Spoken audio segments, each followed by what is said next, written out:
Guillermo del Toro's Frankenstein is a towering achievement, a soulful, gothic masterpiece that finally gave Mary Shelley's creation the prestige treatment it deserved.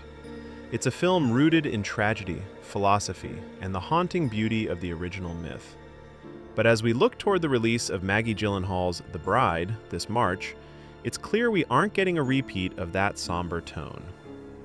While Frankenstein set the gold standard for classic horror, The Bride has the potential to be just as groundbreaking by completely shattering the mold. Here is how The Bride is carving out a path that is radically different from the Frankenstein we just experienced. 1. From gothic tragedy to punk rock riot.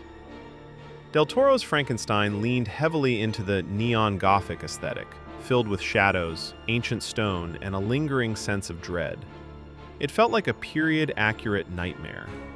In contrast, The Bride is trading the castle for the concrete jungle of 1930s Chicago.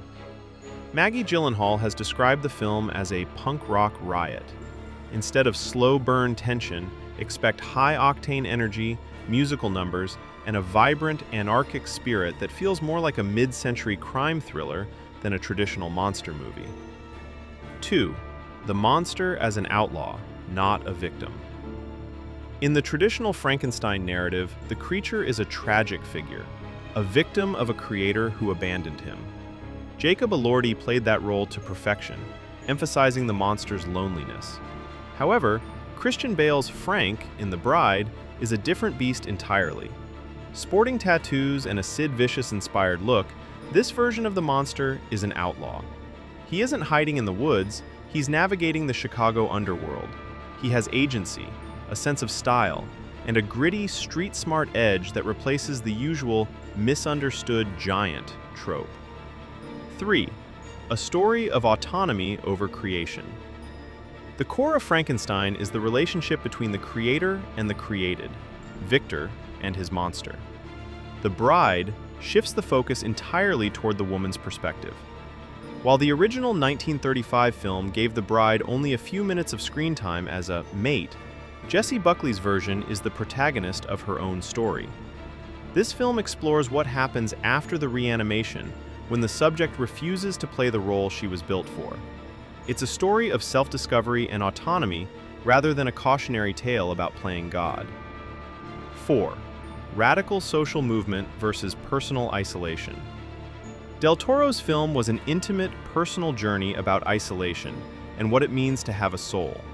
The Bride scales that conflict up to a societal level. The official synopsis reveals that the bride's existence ignites a radical social movement in the heart of the Great Depression. She becomes a symbol for the oppressed and the discarded.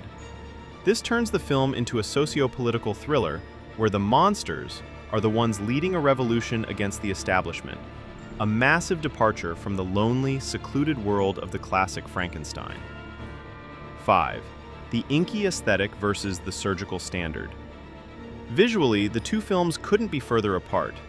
Del Toro used incredible practical effects to show the surgical reality of a body stitched together. The Bride introduces a more surreal, stylized visual language. We've seen the inky tar makeup, a black smear across the bride's mouth that represents a new kind of alchemical reanimation.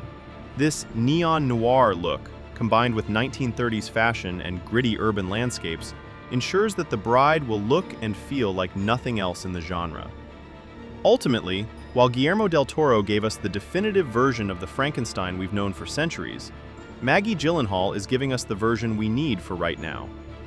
One is a somber reflection on the tragedy of life. The other is a loud, rebellious celebration of what happens when you take that life back. By trading the laboratory for the streets of Chicago and turning a monster into a revolutionary, The Bride is doing something far more daring than a simple remake. It's proving that these classic stories aren't just museum pieces. They are living, breathing entities that can still shock us. Whether you're here for the classic Gothic beauty or the punk rock chaos, one thing is certain: the era of the monster has never looked more alive. Are you looking forward to seeing The Bride? Let us know, and thanks for watching.